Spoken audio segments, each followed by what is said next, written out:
बिस्मिल्लाहिर्रहमानिर्रहीम। अस्सलाम वालेकुम नाजरीन, आप यूट्यूब चैनल देख रहे हैं, मैं इमरान खान हूँ।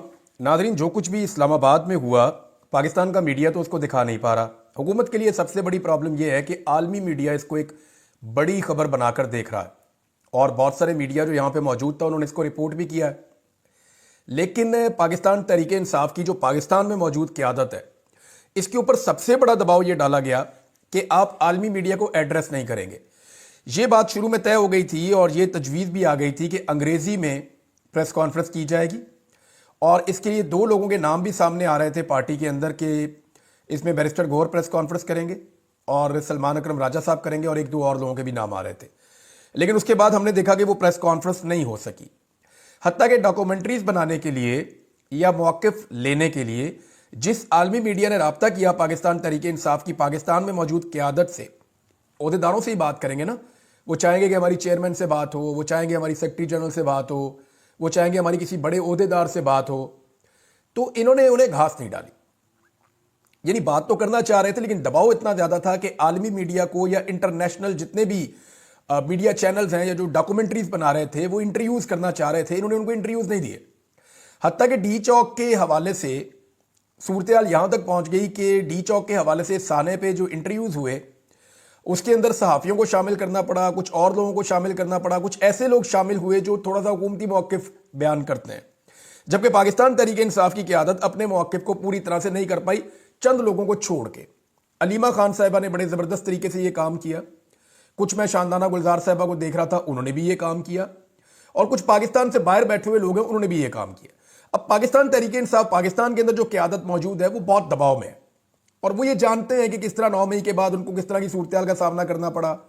8 फरवरी के इलेक्शन में उनके साथ क्या हुआ, उसके बाद क्या हुआ, फिर लोगों को स्ट्रेट बुलेट भी फायर किए गए। तो एक अजीब किस्म का पाकिस्तान में वहशत का माहौल है, इसमें वो नहीं कर पा रहे। अब इसमें उनको कसूरवार तो नहीं कह सकते ना। देखें, बेशक वो ओहदों के ऊपर बैठे हुए हैं, लेकिन हर आदमी ये चाहता है कि शाम को वो अपने बच्चों के पास जाए, अपने घर जाए।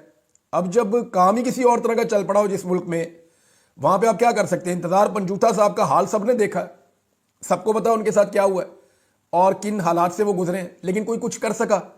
सुप्रीम कोर्ट ऑफ पाकिस्तान मौजूद है, जजेस मौजूद हैं, किसी ने कुछ नहीं किया बदकिस्मती से। चीफ जस्टिस कह रहे हैं कि वो दूर दराज इलाकों में जाके इंसाफ देंगे। इस्लामाबाद से उठाए गए इंतजार पंजूथा को वो अभी तक इंसाफ देने में कामयाब नहीं हुए। अब आलमी मीडिया को एड्रेस करने के लिए पाकिस्तान तहरीक इंसाफ ने एक बड़ी जबरदस्त नई हिकमत अमली बनाई है। इसके तहत जो है ना, वो एक प्रोग्राम अभी वाशिंगटन डीसी में भी हुआ है। ये जो वाशिंगटन डीसी में प्रोग्राम हुआ है, इसकी थोड़ी सी तफसीलात मैं आपको बताता हूं, फिर आपको समझ आ जाएगी कि एक्चुअली पाकिस्तान तहरीक इंसाफ इस मामले में करने क्या जा रही है। जो वाशिंगटन में प्रोग्राम हुआ, इसके अंदर डॉक्टर मोहित पीरजादा को मैंने देखा, उन्होंने बड़ी ज़बरदस्त बात की। ये वाशिंगटन डीसी में प्रेस क्लब के अंदर प्रेस कॉन्फ्रेंस हुई है, और एक दो प्रेस कॉन्फ्रेंसिस पहले भी हो चुकी हैं, और कुछ प्रेस कॉन्फ्रेंसिस आने वाले दिन में होने जा रही हैं। यानी यूरोप के अंदर होंगी, मुख्तलिफ ममालिक में, इसी तरह अमेरिका के अंदर मजीद होंगी, फिर ऑस्ट्रेलिया में, और मुख्तलिफ जगहों के ऊपर पाकिस्तान तहरीक इंसाफ के लोग जो हैं वो अरेंज कर रहे हैं, ओवरसीज़ पाकिस्तानी अरेंज कर रहे हैं कि इस्लामाबाद में जो मज़ाकर हुआ, जो इस्लामाबाद के अंदर जिस तरह की सूरत हाल बनी, जो कत्लेआम हुआ, उसको वो पूरी दुनिया के सामने रखना चाहते हैं। पाकिस्तान से तो ये नहीं हो पा रहा, तो वो दुनिया के अंदर जो बड़े बड़े प्रेस क्लब हैं बड़े बड़े मुल्कों में, वहाँ पर जाके प्रेस कॉन्फ्रेंस कर रहे हैं। इसमें डॉक्टर मोहित पीरजादा से उन्होंने बड़े हकायक बयान किए, अलीमा खान साहिबा ने इसमें बात की, मैंने उन्हें भी सुना, और इसमें सज्जाद बरकी साहब थे, वकास अहमद साहब थे, लेकिन बैरिस्टर एहतशाम साहब, इन्होंने ज़बरदस्त बात की है। बैरिस्टर एहतशाम साहब के जो फैक्ट्स थे, जो पाकिस्तानी कवानीन का उन्होंने हवाला दिया, बहुत ज़बरदस्त अंदाज में उन्होंने ये सारा कुछ बयान किया। तो बैरिस्टर एहतशाम भी वहाँ पे थे, डॉक्टर मुनीर थे, डॉक्टर उस्मान थे, कर्नल अकबर थे। कर्नल अकबर ने बताया किस तरह का हथियार इस्तेमाल हुआ और क्या कुछ हुआ। तो ये एक्चुअली बैनुल अक़वामी कम्युनिटी के सामने रखने का एक नया तरीका है, और आने वाले दिनों में पाकिस्तान तहरीक इंसाफ पाकिस्तान से बाहर मुमकिना तौर पे अपने फोकल पर्सन जो है, पाकिस्तान में एक दो लोग होंगे, लेकिन ज़्यादा लोग पाकिस्तान से बाहर अपने फोकल पर्सन रखेंगे जो इस मामले के ऊपर गुफ्तगू किया करेंगे और आलमी मीडिया को एड्रेस किया करेंगे। अगर किसी ने डॉक्यूमेंट्री बनानी है या इसके बारे में पूछना है तो ये लोग बताया करेंगे। तो इस तरह पार्टी का जो मौक़िफ़ है हक़ाइक़ के साथ, वो दुनिया के सामने आएगा। अब एक और प्रोग्राम होने जा रहा है जी, 13 दिसंबर को इंटरनेशनल क्रिमिनल कोर्ट के बाहर एक बहुत बड़ा पाकिस्तानी जो है वो मुजाहरा करने जा रहे हैं, और उनका दावा है कि हम वहाँ पे इस्लामाबाद में होने वाली ब्रूटैलिटी के खिलाफ जोरदार तरीके से आवाज उठाएंगे। 15 तारीख को इमरान खान साहब की कॉल पर पूरी दुनिया में ओवरसीज पाकिस्तानी निकलकर इस्लामाबाद में होने वाले कत्लेआम के खिलाफ आवाज उठाने जा रहे हैं। अच्छा, जो मुतालबात किए गए वॉशिंगटन डीसी वाले प्रोग्राम में अमेरिका से, इन मुतालबात में मैं आपको बता देता हूं कि चंद चीज़ें शामिल हैं कि जो लोग इसके लिए जिम्मेदार हैं या जिन्होंने इस्लामाबाद में ये सानहा किया है, उस हवाले से कुछ तो मुतालबात हुकूमत से हैं। उन्होंने कहा जी एक तो हमें प्रूफ ऑफ लाइफ दिया जाए, हमें बताया जाए कि जो लोग लापता है या गायब है वो जिंदा है, पहले उनकी जिंदगी का हमें सबूत दिया जाए, वरना हम उन्हें कैसे जिंदा तस्वुर करेंगे। दूसरा, उन्होंने इंसाफ मांगा है। तीसरा, उन्होंने पाबंदियों का तकाजा किया।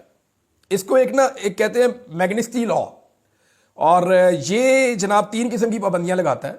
जो लोग जिम्मेदार होते हैं इंसानी हकूक की खिलाफ वर्जियों के लिए, उन पे 3 किस्म की पाबंदियां लगाता है। नंबर 1, उनके ऊपर ट्रेवल बैन लगाता है। यही कानून जो है वीज़ा की पाबंदियां उनके ऊपर लगा देता है, और यही कानून जो है वो मगरबी ममालिक में उनके असासे भी मुंजमद करवा देता है। तो ये एक इस कानून के तहत वहाँ ओवरसीज पाकिस्तानियों ने प्रेस क्लब के अंदर ये डिमांड की है अमेरिका से। और दूसरा, इन्होंने एक लेही लॉ है, और इसको भी कहते हैं जी इम्प्लीमेंट किया जाए। ये मिलिट्री के हवाले से होता है कि अगर वहाँ पे कोई वॉर क्राइम्स हो रहे हैं या कोई ऐसी चीज़ें हो रही हैं जो नहीं होनी चाहिए थी, तो उनके साथ जो सपोर्ट होती है उस सपोर्ट को वापस लिया जाए। तो अमेरिका के ऊपर इन 2 चीज़ों का मुतालबा अमेरिका से भी इन लोगों ने किया है। अब जो गवर्नमेंट है उसकी पूरी कोशिश है कि आलमी सतह के ऊपर किसी तरह भी ये मामला ना जाए। पाकिस्तान में तो उन्होंने काफ़ी हद तक कंट्रोल किया। देखें, पाकिस्तान के करोड़ों लोग समझते हैं कि वहाँ पे जुल्म और बर्बरियत हुई है। हर आदमी जानता है, जिसके आगे आप माइक करेंगे, जिससे आप पूछेंगे, वो बताएगा पूरी कहानी, वहाँ पे जुल्म हुआ जी, गोली चल गई, लोग मारे गए, और रियासत को इल्ज़ाम देगा। लेकिन दूसरी जानिब जो है वो चंद लोग इकट्ठे किए हुए हैं जिनकी ये जिम्मेदारी है कि वो ये कहें नहीं जी नहीं कुछ नहीं हुआ। पहले ये कह रहे थे गोली चली नहीं, पहले ये कह रहे थे गोली चली नहीं, फिर ये कह रहे थे कि एक भी लाश दिखा दें, एक भी बंदा ना जख्मी हुआ ना किसी का वहां इंतकाल हुआ, और अब ये कह रहे हैं जी गोली चली है, ये मानना शुरू हो गए। लेकिन जनाब आप लाशें दिखाएं। और अब नया बयानिया आया है जो मैंने आपको बहुत पहले बता दिया था कि अगर पाकिस्तान तहरीक इंसाफ ने इंसाफ का दरवाजा ना खटखटाया और कानून का दरवाजा ना खटखटाया, अपनी FIR ना करवाई, CCTV फुटेज ना मांगी, अपने लापता अफराद की बाजियाबी के लिए अदालतों से रुजू ना किया, सुप्रीम कोर्ट ऑफ पाकिस्तान का दरवाजा ना खटखटाया और आलमी मीडिया के सामने अंग्रेजी में एक प्रेस कॉन्फ्रेंस ना की, तो ये कत्ल पाकिस्तान तहरीक इंसाफ पे ही पड़ जाएंगे आने वाले दिनों में। जैसे जिल्ले शाह का कत्ल इमरान खान पे डाल दिया गया था, जैसे और बहुत सारे इवेंट जो हुए वो इमरान खान पे उल्टे डाल दिए गए, पर्चे इमरान खान पे ही हो रहे हैं, जुल्म भी इमरान खान से हो रहा है। तो इसी तरह अब जो एक नई खबर आई है वो ये आई है कि जनाब ये पाकिस्तान तहरीक इंसाफ के लोगों ने, जो वजीर आला खैबर पख्तूनख्वा के साथ लोग आए हुए थे, उन्होंने गोलियां चला के बंदे मार दिए। पहले कह रहे थे गोली नहीं चली, एक भी गोली नहीं चली, फिर कह रहे थे बंदा कोई भी नहीं मरा, अब कह रहे जी गोली भी चली है, बंदे भी मरे, गोली इन्होंने चलाई है। तो हुकूमत आहिस्ता आहिस्ता चीज़ों को मानना शुरू हो गई है। मेरे ख्याल में हुकूमत लोगों का मूड भी देख रही है, आलमी सतह पर इसका रिएक्शन भी देख रही है, लेकिन रिएक्शन इसका बड़ा सख्त है और ओवरसीज पाकिस्तानी इस मामले को टून डाउन होने नहीं दे रहे, इसको नीचे जाने नहीं दे रहे। वो अभी तक उसी तरह इस मामले को उठाकर खड़े हैं जैसे ये पहले दिन था। फैज़ हमीद वाले मामले के अंदर कुछ डेवलपमेंट्स हैं। लोग दावे कर रहे हैं, फैसल वाडा ने दावा किया कि जनाब फैज़ हमीद का ट्रायल हो रहा है तो इमरान खान का भी ट्रायल होगा। तो क्या वाकई इमरान खान का ट्रायल हो सकता है फैज़ हमीद का ट्रायल होने पर? आम सवाल है ना। अगर इमरान खान का मिलिट्री कोर्ट के अंदर ट्रायल होगा ना, तो पाकिस्तान का पहला सिविलियन वजीर आजम होगा जिसको मिलिट्री कोर्ट के अंदर ट्रायल किया जाएगा, इमरान खान को। इससे पहले किसी वजीर आजम को ऐसे मिलिट्री कोर्ट के अंदर ट्रायल नहीं किया गया। फैसल वाडा कह रहे हैं जी दुआ करें कि इमरान खान साहब को उम्र कैद हो जाए, सजाए मौत ना हो। तो मेरे ख्याल में ये तवज्जो भटकाने की कोशिश है कि 26 नवंबर से सबकी तवज्जो हट जाए। फोकस सबका 26 नवंबर पर रहना चाहिए कि गोली क्यों चलाई, और होना भी यही चाहिए भी। जब गोली चल गई अपने लोगों के ऊपर तो सवाल तो सबको पूछना चाहिए कि गोली क्यों चलाई, ये जुल्म क्यों किया अपने शहरियों के साथ। लोग तो पूरा मन थे, उन्होंने एक शीशा नहीं तोड़ा, एक गमला नहीं तोड़ा। रास्ते में कितने बैंक हैं, कितनी ATM मशीनें हैं। वो बेचारे गरीब लोग थे, उन्हें भी भूख लगती है, पैसे देखकर उनका भी दिल ललचाता होगा, कीमती चीजें चारों तरफ उन्हें नजर आ रही थी, उन्होंने एक शीशा नहीं तोड़ा और उनकी गाड़ियां भी तोड़ दी जिनमें वो बैठ के आए थे, उन गाड़ियों को भी तोड़ा, उन्हें गोलियां भी मारी, 100 से ज्यादा गोलियां लग के जख्मी हो गए। 12 लाशें अभी तक दफनाई जा चुकी हैं जिनकी कंफर्मेशन आ गई है, बहुत सारे अभी तक लापता हैं। तो उन लोगों के साथ जुल्म किया गया जो इंतहाई पुरअमन थे। अब तवज्जो हटाने के लिए जो है वो अब फैज़ हमीद वाला मामला उठाया जा रहा है اس سے پہلے بھی جو جنرل ہیں ملٹری کے، ان کی سزائیں ہوتی رہی ہیں، معاف بھی ہوتی رہی ہیں اور ہوتی بھی رہی ہیں. یہ ایک اور ہو جائے گی تو کوئی فرق نہیں پڑتا. ہونی چاہیے سزا. ادارے کا ایک انٹرنل سسٹم ہے، اس کو ایکٹیویٹ ہونا چاہیے اور زیادہ تیز ایکٹیویٹ ہونا چاہیے. اور خاص طور پہ سزائیں انہیں ملنی چاہیے جو اپنے اختیارات سے تجاوز کرتے ہیں اور ملکی سیاست کے اندر اپنا رول پلے کرتے ہیں، اپنے حلف کی خلاف ورزی کرتے ہیں. وہ حلف کی خلاف ورزی نہیں ہونی چاہیے. بہرحال لاشیں پاکستان تحریک انصاف پہ ڈالنے کی تیاری کر دی ہے، اور دوسری جانب جو ہے وہ توجہ ہٹانے کے لیے یہ کھیل کھیلا جا رہا ہے کہ جناب عمران خان صاحب کا ملٹری کورٹ میں ٹرائل ہو جائے گا. اتنا آسان تھوڑی ہے. دیکھیں یہ بہت بڑی خبر بنے گی. برطانیہ کا وزیر خارجہ لکھ کر اپنے لوگوں کو یقین دلا رہا ہے کہ جی ایسی کوئی چیز نہیں ہونے جا رہی، ہم نے اس پہ نظر رکھی ہوئی ہے.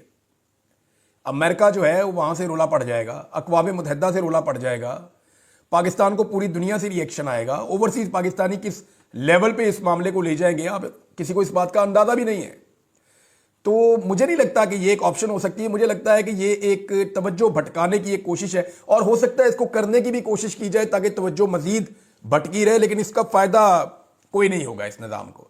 الٹا عمران خان صاحب زیادہ طاقتور اور مضبوط ہو جائیں گے. اس سسٹم نے آج تک جو بھی کیا نا اس کا فائدہ پچھلے 2.5 سال میں عمران خان کو ہی ہوا ہے، اور پبلک کے اندر ان کی پاپولیٹی میں اضافہ ہی ہوا ہے. وہ پاپولیٹی کا پہاڑ بن کر کھڑے ہیں.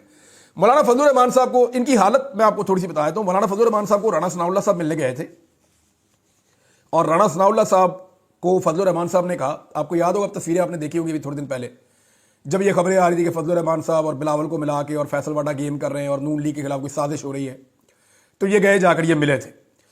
تو فضل الرحمان صاحب نے کہا کہ جی عمران خان کو اب رہا کریں آپ اور الیکشن کی تیاری کریں، انتخابات کے بارے میں سوچیں، پاکستان میں الیکشن کروائیں. الیکشن ٹھیک نہیں ہوئے. تو رانا ثناء اللہ صاحب نے جو جواب دیا، انہوں نے کہا، جو رپورٹ ہوا ہے کہ انہوں نے کہا عمران خان کو 2/3 اکثریت مل جائے گی اگر الیکشن ہوگا. تو آپ بتائیں کہ عمران خان کے ہاتھ میں تلوار دے دیں کہ وہ ہمیں ذبح کر دے. یہ رانا ثناء اللہ صاحب کی سوچ ہے. اس میں وہ 5 چیزوں کا اعتراف کر رہے ہیں رانا ثناء اللہ صاحب اپنے 2 جملوں میں. ایک وہ یہ بتا رہے ہیں کہ عمران خان صاحب کی مقبولیت ہے، اس کا وہ اعتراف کر رہے ہیں، اور وہ 2/3 اکثریت آرام سے لے لے گا، یہ اعتراف ہے. نمبر 2 وہ اعتراف کر رہے ہیں جو مینڈیٹ ان کے پاس ہے وہ چوری کا مینڈیٹ ہے، کیونکہ عمران خان کی مقبولیت ایک دن پہلے تو نہیں آئی نا. یہ تو ان کی مقبولیت تو 2 سال سے چل رہی ہے، اور اس سال میں تو بہت ہی عروج کے اوپر ہے. جب سے وہ گرفتار ہوئے تب سے تو بہت اوپر ہے.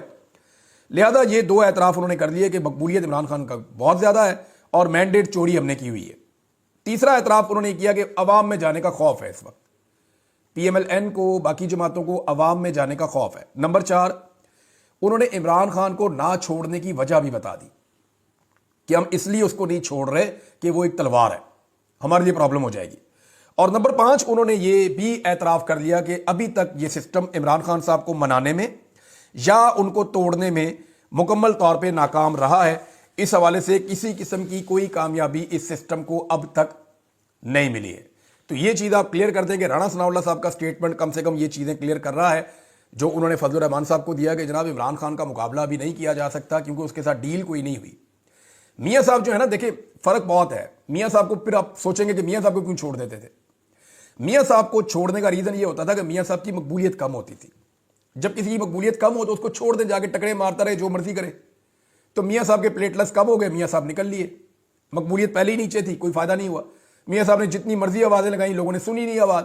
ابھی پھر الیکشن ہار کے بیٹھے ہوئے ہیں یاسمین راشد سے. مقبولیت تو ان کے پاس تھی نہیں. اب عمران خان صاحب کو غیر مقبول کیسے کیا جائے، اس کے لیے جتنی کوششیں کی گئیں وہ ساری ناکام ہو گئی. یعنی عمران خان کا عدت جیسا گھٹیا کیس بنایا، ناکام ہو گیا. سائفر والا کیس بنایا، ناکام ہو گیا. توشہ خانہ والا کیس بنایا، ناکام ہو گیا. 9 مئی والے کیسز میں ان کو ڈالا گیا، ناکام ہو گیا. اب اگر ملٹری کورٹ میں لے جائیں گے تو کیسے کامیاب ہو جائیں گے، مجھے یہ بات سمجھ نہیں آ رہی. اور مجھے نہیں لگتا کہ اتنا بڑا رسک پاکستان کی ملٹری اسٹیبلشمنٹ لے سکتی ہے، کیونکہ پاکستانی ملٹری اسٹیبلشمنٹ کا ریکارڈ پچھلا 70-75 سال کا کوئی اچھا نہیں ہے. یہاں اس ملک میں 4 مرتبہ مارشل لاء لگے ہیں، اور جب مارشل لاء نہیں بھی تھے تب بھی ہمارے ملک کے اندر کسی نہ کسی صورت میں ملٹری اسٹیبلشمنٹ کا سیاست کے اندر یا حکومت کے اندر بڑا اہم رول رہا ہے، اور وہ کردار ادا کرتے رہے جس کو دنیا میں اچھی نظر سے نہیں دیکھا جاتا. بلکہ اسے کہا جاتا ہے کہ یہاں پہ ایک ہائیبرڈ سسٹم ہے جس کو چلایا جاتا ہے، باہر سے لوگ ڈرائیو کرتے ہیں اور اندر بیٹھے ہوئے لوگ کٹ پتلی ہوتے ہیں. یہ ہمیشہ کہا جاتا ہے، ہر حکومت کے اوپر یہ الزام لگتا ہے. عمران خان صاحب کی حکومت پہ بھی یہی الزام لگایا جا رہا تھا، اور جو بات نہیں مانتا اس کو پھر اسٹیبلشمنٹ اٹھا کے باہر کر دیتی ہے. اب ایک ایسی اسٹیبلشمنٹ جس کے ساتھ یہ ٹیگ لگا ہوا ہے بہت پرانا وہ کیا اتنا بڑا رسک لے سکتی ہے؟ مجھے لگتا ہے کہ ان کے لیے بھی بڑا مشکل ہوگا یہ رسک لینا، اور اس کے لیے یعنی بہت بڑا کیپٹل چاہیے جو ضائع ہو جائے گا. یعنی اگر پولیٹیکل کیپٹل ایک چیز ہوتی ہے نا، تو پولیٹیکل پارٹی کے پاس تو وہ ہوتا ہے کہ وہ ضائع بھی کر لیتے ہیں تھوڑا بہت، لیکن اداروں کے لیے بڑا مشکل ہوتا ہے کہ وہ اس طرح کے فیصلے لیں جس سے ان کی مقبولیت کو جھٹکا لگے یا پبلک کے اندر کوئی ریئیکشن پیدا ہو. ابھی تک تو چیزیں ہو رہی ہیں اسی طرح، لیکن مجھے نہیں لگتا کہ یہ اتنا بڑا سٹیپ لیا جائے گا، اور اگر لیا گیا تو اس کا جو ریئیکشن ہوگا عالمی سطح پہ، اوورسیز پاکستانیوں کی جانب سے، پاکستانیوں کی جانب سے، سوشل میڈیا کے اوپر، پاکستان پہ آن گراؤنڈ اور انٹرنیشنلی، وہ بہت بڑا اور ہیوی قسم کا ہوگا. مجھے تو ایسا لگتا ہے. انسانی حقوق کے عالمی دن کے اوپر ناظرین 2 بندوں نے سٹیٹمنٹ دی ہیں. ذرا دونوں بندوں کے آپ نام دیکھیں اور دونوں بندوں کے آپ سٹیٹمنٹ دیکھیں، آپ حیران ہو جائیں گے کہ یہ بندے یہ بات کیسے کر سکتے ہیں. یعنی ایک شہباز شریف صاحب کا سٹیٹمنٹ ہے انسانی حقوق کے حوالے سے، اور ایک جو ہے وہ محسن نقوی کا سٹیٹمنٹ ہے. شہباز شریف صاحب فرما رہے ہیں کہ آج سے 1400 سال پہلے نبی اکرم صلی اللہ علیہ وآلہ وسلم نے انسانی حقوق کا درس دیا. محسن نقوی صاحب کا کیا کہنا ہے انسانی حقوق کے بارے میں؟ محسن نقوی صاحب کہہ رہے ہیں حکومت انسانی حقوق کے تحفظ کے لیے پرعزم ہے. یہ وہ 2 لوگ ہیں ناظرین جن کے دور میں کوئی ایسی خلاف ورزی انسانی حقوق کی نہیں ہے جو پاکستان میں نہیں ہوئی. محسن نقوی وزیر اعلیٰ پنجاب تھے نگران، تو تب کیا ہوا سب جانتے ہیں. یعنی ریکارڈ تشدد ہوا ہے، ریکارڈ چادر اور 4 دیواری کا تقدس پامال ہوا ہے. اس وقت بھی جو اب میں آپ سے بات کر رہا ہوں تو اس وقت بھی ہزاروں سیاسی کارکن جیلوں میں اور سینکڑوں لاپتہ ہیں. ابھی بھی سیاسی کارکن قید ہیں. بچوں کی گرفتاریاں ہوئی ہیں، خواتین کی گرفتاریاں ہوئی ہیں، جبری گمشدگیاں ہوئی ہیں. قانون ساز یعنی اراکین اسمبلی ان کو اغوا کر لیا گیا ہے، ان کو تشدد کیا گیا ہے. ریکارڈ کنٹینرز پاکستان کی تاریخ میں لوگوں کے رستے میں لگائے گئے ہیں جو پرامن اپنے انسانی حقوق کو ایکسرسائز کرنے کے لیے احتجاج کرنے آ رہے تھے. ریکارڈ آنسو گیس کے شیل پھینکے گئے ہیں، اور یہ ریکارڈ جبر ہے، ظلم ہے، فسطائیت ہے جو انہوں نے کی ہے. اور یہ آواز لگا رہے ہیں انسانی حقوق کے لیے، تو بہت عجیب لگتا ہے، لیکن انہوں نے آواز اٹھائی ہے. لیکن انسانی حقوق کے عالمی دن پہ ایک بیان حلفی بھی سامنے آیا، اور وہ بیان حلفی ایک بڑے اچھے شاعر ہیں، ان کا ہے افکار علوی صاحب. افکار علوی صاحب کو پتہ نا، جنہوں نے یہ آپنا کو آپ تنا مار فوجیا، یہ بھی ان کی ایک غزل ہے. ایک مرشد ہماری فوج کیا لڑتی حریف سے، مرشد اسے تو ہم سے ہی فرصت نہیں ملی، یہ بھی ان کا شعر ہے. تو افکار علوی صاحب کا جو آیا بیان حلفی، انہوں نے لکھا، اور انہوں نے کیوں لکھا ہوگا آپ کو آئیڈیا ہو سکتا ہے. انہوں نے کہا جی ایسی شاعری نہیں کروں گا جس سے قومی ادارے کی تضحیک ہو، ایسی شاعری کروں گا جس سے ملک میں امن ہو. افکار علوی کا انتشاری شاعری سے توبہ کرنے کا مبینہ حلف نامہ سامنے آ گیا. پھر انہوں نے کہا جی میں اپنے شعروں کو ڈسون کرتا ہوں، اور وہ میں یہ کہتا ہوں کہ میرے نہیں ہیں، اور میں آئندہ کبھی ایسی شاعری نہیں کروں گا جس سے ادارے کو، اس کی شہرت کو نقصان پہنچے گا. تو یہ جناب افکار علوی صاحب کے ساتھ ہوا. تو میرا ایک سوال ہے، چھوٹا سا سوال میرا یہ ہے کہ اگر کوئی آدمی ایسا کوئی بیان حلفی لکھ کر دیتا ہے، یا اس سے کوئی ایسی چیز لکھوا لی جاتی ہے یا لے لی جاتی ہے، تو کیا اس کی سوچ بدل جاتی ہے یا اس کا سوچنے کا زاویہ بدل جاتا ہے؟ اگر کسی کی سوچ نہیں بدل سکتی تو لوگوں کی سوچ بدلنے کی ضرورت ہے. آرگومنٹ کے ذریعے لوگوں سے بات کرنے کی ضرورت ہے، اپنے لوگوں کو قائل کرنے کی ضرورت ہے، ٹیبل پہ بیٹھ کے انگیجمنٹس کرنے کی ضرورت ہے. اس طرح نفرت بڑھتی جائے گی. ایک سرٹن ٹائم پیریڈ تک لوگوں کو دباتے جاؤ دباتے جاؤ دباتے جاؤ، لوگ جب ان کو موقع ملتا ہے وہ ایک سپرنگ کی طرح اوپر آتے ہیں، اور پھر ریئیکشن ہوتا ہے. لہذا وہ جو فارمولا ہے نا ان کا عرفان صدیقی صاحب والا، کہ پریشر بننے ہی نہ دو، ہلکی ہلکی ہوا نکلتی رہے، سیٹی بجتی رہے، تو یہ چلنے دینا چاہیے کام. جو لوگ تنقید کرتے ہیں ان کو تنقید کا موقع دینا چاہیے، تاکہ تھوڑی تھوڑی تنقید ہوتی رہے، لوگوں کا کیتھارسس ہوتا رہے. ایک لمٹ تو سارے کراس نہیں کرتے، لیکن جس طرح کی چیزوں میں یا جس طرح کے ماحول میں لوگ بڑے ہوتے ہیں ان کے شکوے بھی اسی طرح کے ہوتے ہیں، ان کے گلے بھی اسی طرح کے ہوتے ہیں. یہ شاعری کبھی بھی مقبول ہو ہی نہیں سکتی پبلک کے اندر اگر اس میں ریئلٹی نہ ہوگی. یعنی یہ شعر اب کے نہیں ہے، بہت پرانے ہیں، لیکن تب مقبول ہی نہیں ہوئے. لیکن جب لوگوں نے گزشتہ 2-2.5 سالوں میں، ظلم تو بہت پرانا ہو رہا ہے، ایسا نہیں ہے کہ صرف پی ٹی آئی کے ساتھ ہوا، ساری جماعتوں کے ساتھ ہوا، نون لیگ کے ساتھ بھی ہوا، پیپلز پارٹی کے ساتھ بہت ہوا، باقی جماعتوں کے ساتھ بھی ہوا، تحریک لبیک کے ساتھ بھی ہوا. تو ظلم تو ابھی پی ٹی ایم والوں کے ساتھ ظلم ہوا، بلوچستان میں ہمارے بھائیوں بہنوں کے ساتھ ظلم ہوا. تو ظلم تو بہت پرانا ہے، لیکن یہ شعر لوگ اب زیادہ بول رہے ہیں، سن رہے ہیں، لکھ رہے ہیں. کیوں؟ کیونکہ لوگوں کو ادراک ہو رہا ہے کہ یہ ٹھیک بات کر رہا ہے. تو آرگومنٹ کیا جائے، بیٹھ کے بات کی جائے، چیزوں کو بہتری کی جانب لے کر جائیں، تاکہ ان چیزوں کا اثر ختم ہو جائے. یہ نہیں ہو سکتا کہ یعنی مجھے ایک دور یاد ہے نا کہ جب کوئی بات کرتا تھا تو لوگ سارے کھڑے ہو جاتے تھے ایک دم کہ نہیں یہ نہیں ہو سکتا, ہم مانیں گے نہیں یہ بات. لیکن آج اگر آپ انہی اداروں کے حق کے اندر بات کرتے ہیں تو لوگ آپ کے خلاف کھڑے ہو جاتے ہیں. ریزن کیا ہے؟ ریزن یہ ہے کہ معاشرے کی سوچ تبدیل ہوئی ایکشنز کے نتیجے میں. تو ایکشنز کو بہتر کرنے کی ضرورت ہے, مجھے ایسا لگتا ہے. اب تک کے لیے اتنا ہی. اپنا خیال رکھیے گا, اپنے چینل کا بھی. اللہ